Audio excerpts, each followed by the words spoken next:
Supreme leader Ali Khamenei की मौत के बाद सत्ता की कमान अब उनके बेटे मोस्तबा खामनेई के हाथों में है। मोस्तबा के पास अपने पिता जैसी मजहबी ताकत नहीं है, लेकिन उनके पास एक ऐसी फोर्स का कंट्रोल है और फुल सपोर्ट है जो मौत का सौदागर कहलाती है और जिसे किसी चेन ऑफ कमांड की जरूरत नहीं है। यानी कि ये हेडलेस फोर्स है जो मोज़ैक डिफेंस पर काम करती है।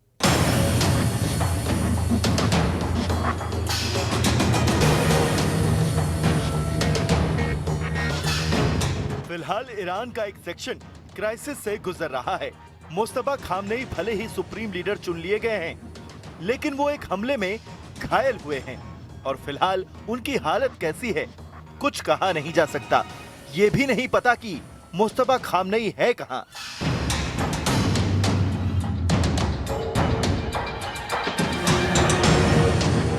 कुछ मीडिया रिपोर्ट्स के मुताबिक मोस्तबा मॉस्को में है, जहां उनकी सेहत को दुरुस्त किया जा रहा है। लेकिन इस बीच ईरान एक ऐसी जंग से गुजर रहा है जिसमें सामने खड़ी है दुनिया की सबसे बड़ी सेना।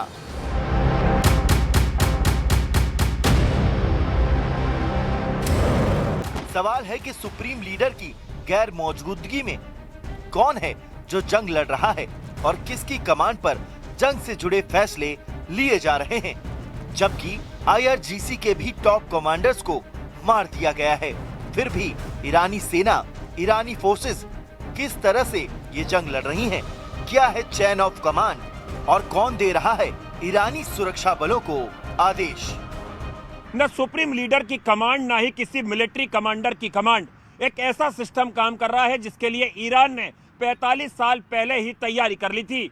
ये एक ऐसा बैकअप प्लान है और अब यही मास्टर प्लान अमेरिका और इजराइल पर चाकू की तेज धार की तरह चल रहा है। इस तरह से सुपर पावर को घायल कर रहा है जैसा इससे पहले पिछले 80 वर्षों में कभी नहीं हुआ।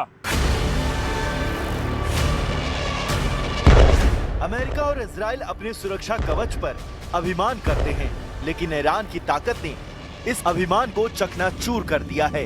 इजराइल में 21 दिनों के अंदर 70 बार मिसाइल से हमले किए गए। खाड़ी देशों में अमेरिका बेस पर हमले किए और अमेरिका के थार से लेकर पैट्रियट तक और इजराइल के आयरन डोम से लेकर आयरन बीम तक सब बेकार साबित हो गए।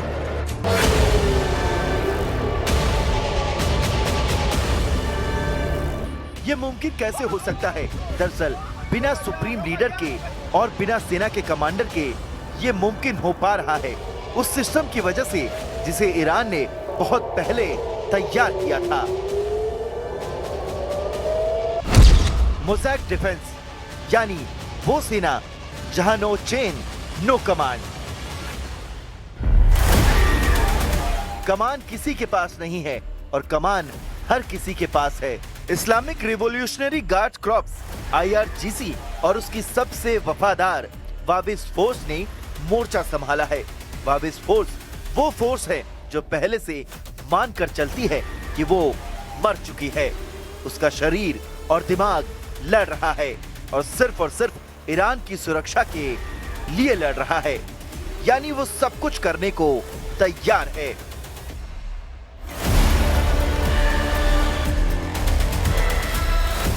वैसे तो वाबिस फोर्सेस ईरान की सबसे खूंखार फोर्सेस है, लेकिन ये तब और खूंखार हो जाती है जब मोज़ैक डिफेंस एक्टिवेट हो जाता है। तब इस पर कोई कंट्रोल नहीं है। दरअसल मोज़ैक डिफेंस उसी वक्त एक्टिवेट हो जाता है जब सुप्रीम लीडर मारे जाते हैं। इसके तहत टॉप कमांडर मारा जाए या सेंटर से नेटवर्क कट जाए तो पूरा सिस्टम ईरान के 31 प्रांतों में छोटे छोटे टुकड़ों में बट जाता है और फिर हर एक टुकड़े में मौजूद सेना की अलग अलग यूनिट्स आजाद होकर काम करने लगती है और तब तक नहीं रुकती जब तक सुप्रीम लीडर खुद सामने आकर रुकने का आदेश नहीं देते, यानी no chain no command. Israel को पता है कि अगर वाबिस फोर्सेस को रोका नहीं गया तो ये एक ऐसा कभी न भरने वाला जख्म बन जाएगा जो ईरान की फतह हासिल करने के बाद और भी दर्द देता रहेगा। यही वजह है कि इजराइल चुन चुन कर वाबिस के चेक पोस्ट से लेकर कमांड सेंटर, बेस और हेडक्वार्टर पर एयर स्ट्राइक कर रहा है। यहाँ तक कि बहुत ही व्यस्त सड़क पर भी ऐसे हमले करने से चूक नहीं रहा। वाबिस फोर्सेस को खत्म करने के लिए इजराइल ने उसके टॉप कमांडर को खत्म कर दिया।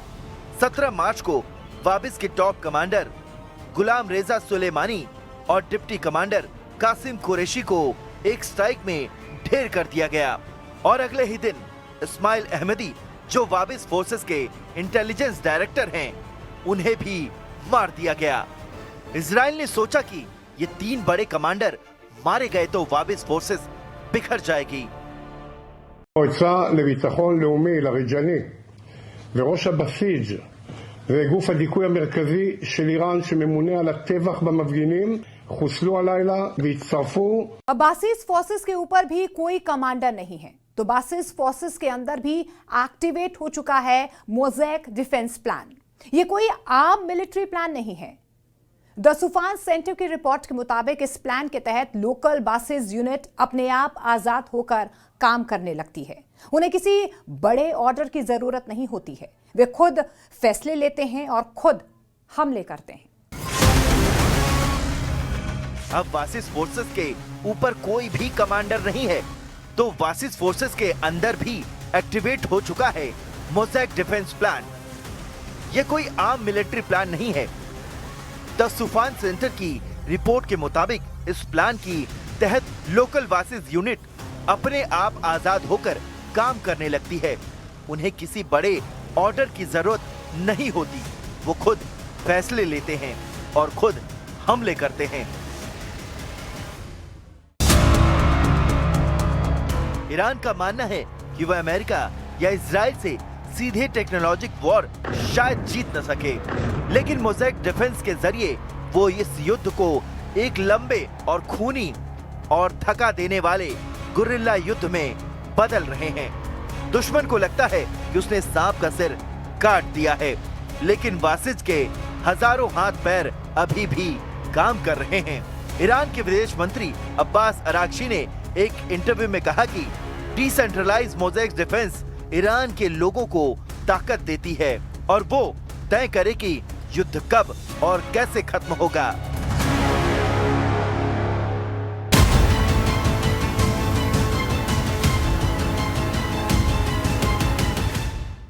इस कट्टर फोर्स को समझने के लिए हमें ईरान के नजरिए और इसके इतिहास को देखना होगा। बात 1969 की है, जब ईरान में इस्लामिक क्रांति हुई। आयतुल्ला खुमैनी ने शाह को सत्ता से बेदखल किया और ईरान की बागडोर संभाली, लेकिन उन्हें डर था कि आर्मी तख्ता पलट कर सकती है, यानी कि जो रेगुलर आर्मी थी, जिसे आतरेश कहते थे, उस पर उन्हें जरा भी भरोसा नहीं था।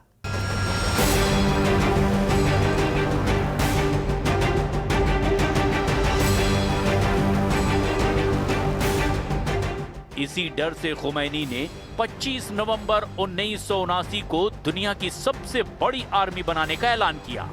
ये 2 करोड़ लोगों की आर्मी है, जो दिखती भी है और नहीं भी दिखती, जो एक फौज है और फौज नहीं भी है। समझिए कैसे। आज ईरान की जनसंख्या 9 करोड़ 30 लाख है और इनमें से करीब 2 करोड़ 50 लाख लोग बासिज फोर्स से जुड़े हुए हैं। ये आम लोगों की फोर्स है। साज़माने बासिज ए मुस्तजाफिन, यानी गरीबों और मजलूमों को मोबिलाइज करने वाला एक संगठन, इसी को बासिज फोर्सेस कहा जाता है। ईरान में पश्चिमी सभ्यता को लाने वाले शाह की सरकार गई और खुमैनी और खामनेई ने कमान संभाली, तो उनके सामने एक और मुसीबत आ गई। इराक से सद्दाम हुसैन ने ईरान पर हमला बोल दिया और 8 वर्षों तक ये जंग चलती रही। लाखों लोग मारे गए। इंसानियत ने दूसरे विश्व युद्ध के बाद इतनी क्रूरता फिर कभी नहीं देखी। सद्दाम हुसैन पर आरोप लगे कि उन्होंने ईरान में मासूम लोगों पर केमिकल वेपन का इस्तेमाल किया, जिससे हजारों लोग तड़प तड़प कर मर गए। इनमें छोटे बच्चे भी शामिल थे। ईरान ने अपनी बासिज फोर्सेस को मैदान में उतारा और उनके मेथड्स ने तो पूरी दुनिया को हिलाकर रख दिया। वासीज के लड़ाके खुद को ईरान का रक्षक मानते हैं और अपने देश की रक्षा के लिए किसी भी हद तक जा सकते हैं।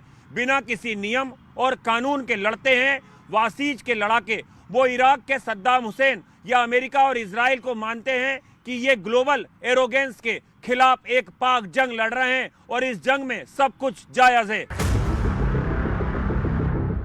बासिज फोर्सेस का ही मोटो है, उनके खिलाफ तुम कितनी ताकत तैयार कर सकते हो, करो।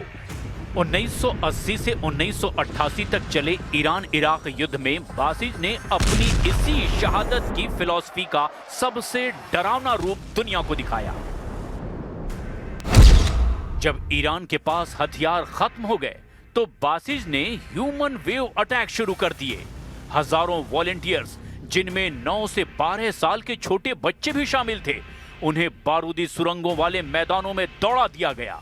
उनके शरीरों के चीथड़े उड़ गए ताकि उनके पीछे आ रही रेगुलर आर्मी के लिए रास्ता साफ हो सके।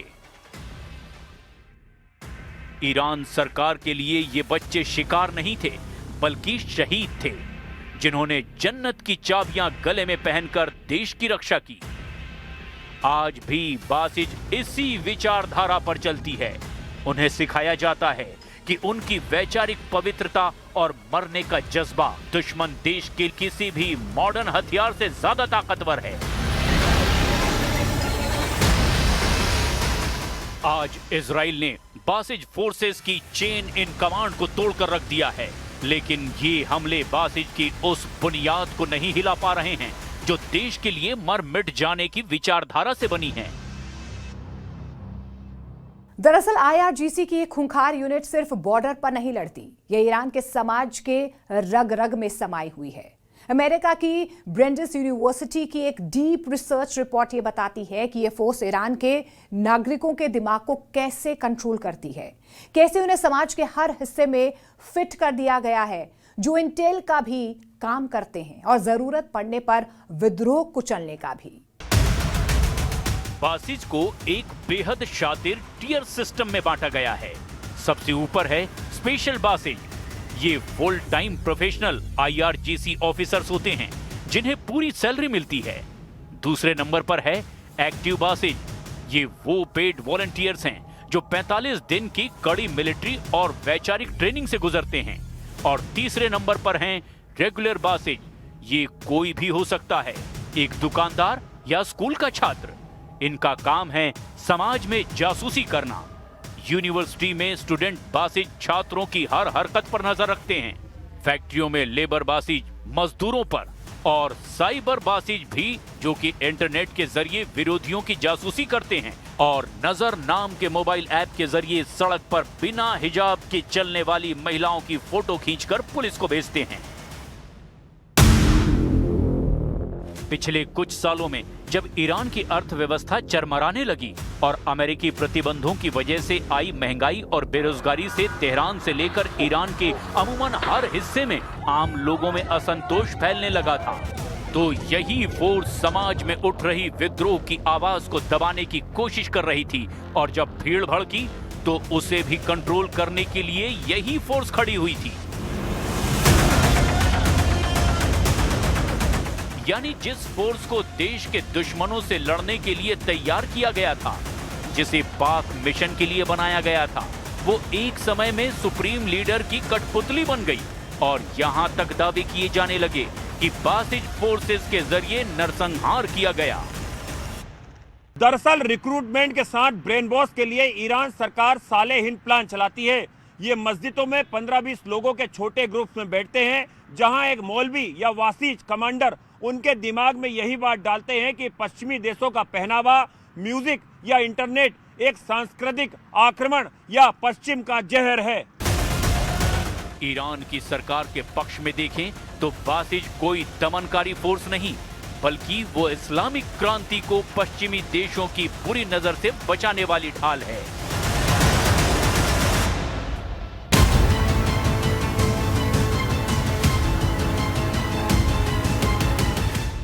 लेकिन बासिज का सबसे क्रूर चेहरा ईरान की आम जनता से अपनी सड़कों पर देखा है। ईरान ने यह देखा है। Centre for human rights in Iran यानी कि CHRI और एम्नेस्टी इंटरनेशनल की ग्राउंड रिपोर्ट्स जो दावे करती हैं उसे सुनकर रूह कांप जाती है।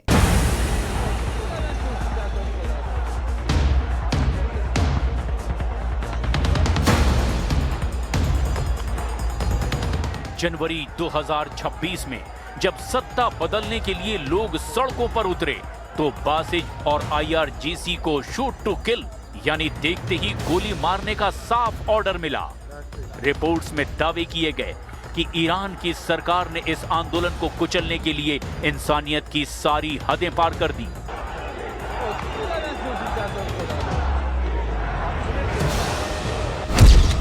गुरगान और खुर्रमबाद जैसे शहरों के चश्मदीदों के मुताबिक बासिज के स्नाइपर मस्जिदों और सरकारी इमारतों की छतों पर तैनात थे। उनके हाथों में मिलिट्री ग्रेड के DSH के भारी मशीन गन थे। सबसे डरावना था उनका लेजर सिस्टम। एक चश्मदीद के मुताबिक अगर वो हरा लेजर 3 सेकंड तक आप पर रुका तो आप मुर्दा।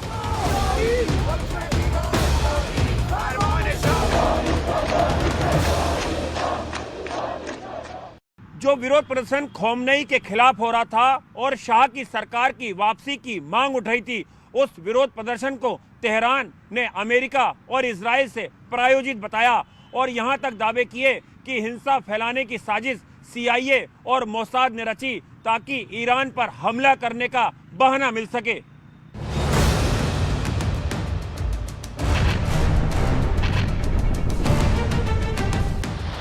वैसा हुआ भी।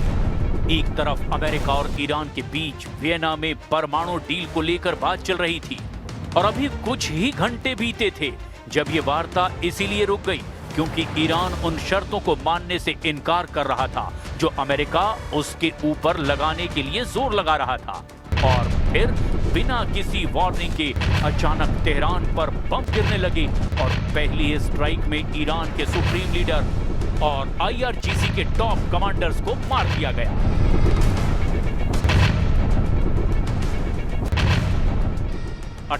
फरवरी 2026 को इस हमले को अंजाम दिया गया और उससे पहले ही इस हमले की जैसे स्क्रिप्ट लिखी जा रही थी।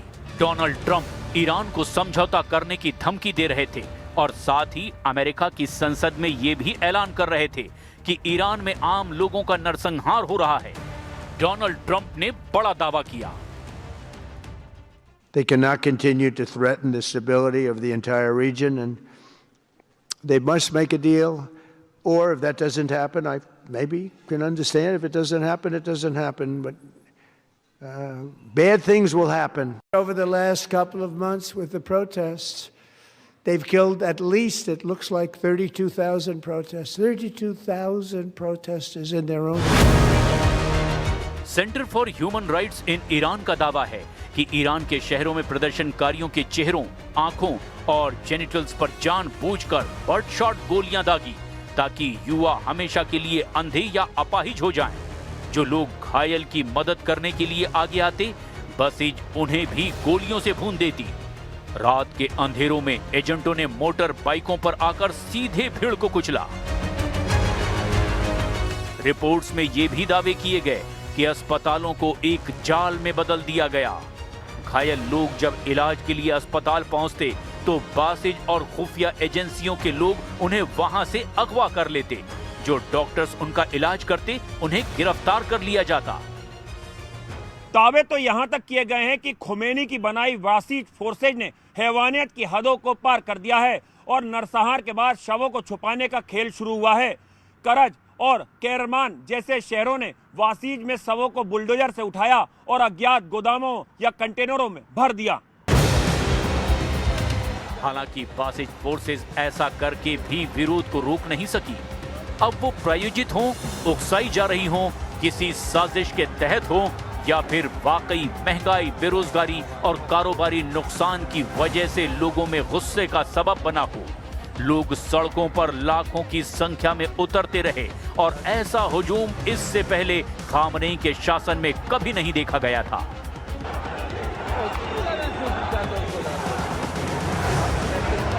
ये विरोध प्रदर्शन इतना बड़ा था कि अगर अमेरिका और इजरायल हमला नहीं करते तो हो सकता था कि खामनेई का तख्ता इसी वजह से पलट जाता, या फिर पासा पलटकर यह भी हो सकता था कि तेहरान से लेकर इस्फहान की सड़कें खून से लाल होती रहती।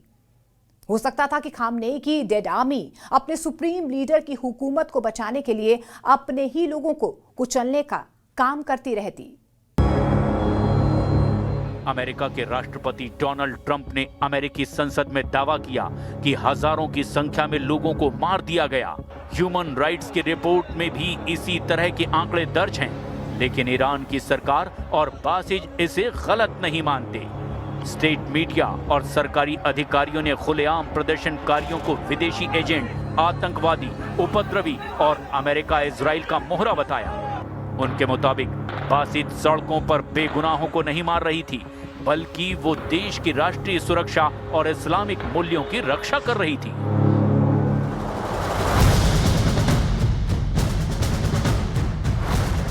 ईरान की सरकार ने इसे जायज ठहराया कि ये पश्चिमी देशों के द्वारा रची गई एक साजिश थी, जिसे कुचलना उनके धर्म और कानून का फर्ज था। पुलिस कमांडर अहमद रेजा रादान ने साफ कहा कि जो कोई भी दुश्मन के इशारे पर सड़क पर आएगा उसे प्रदर्शनकारी नहीं बल्कि दुश्मन माना जाएगा और हमारी उंगलियां ट्रिगर पर है।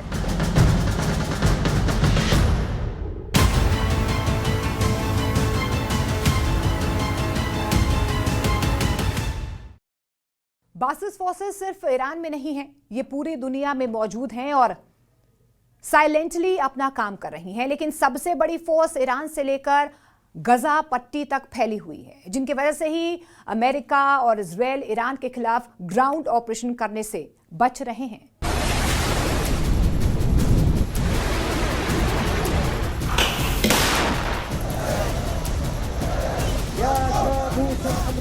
Centre for strategic and international studies यानी CSIS की रिपोर्ट के मुताबिक बासिज ने अपना ये प्रॉक्सी ब्लूप्रिंट पूरे मिडिल ईस्ट में एक्सपोर्ट कर दिया है और एक ऐसा एक्सिस ऑफ रेजिस्टेंस तैयार किया है जो हमेशा सेल्फ डिस्ट्रक्शन मोड में रहता है।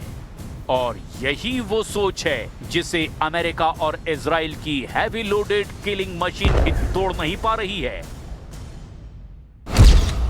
ईरान ने इसी बासिज मॉडल को कॉपी करके लेबनान में हिजबुल्लाह, इराक में पॉपुलर मोबिलाइजेशन फोर्सेस यानी कि PMF और यमन में हूथी विद्रोही खड़े किए हैं। साथ ही फिलिस्तीन में एक्टिव हमास भी इसी तर्ज पर काम करने लगा है और एक समय ऐसा आया कि इजराइल से ऐसे जंग लड़ी कि वो जंग आज भी जारी है।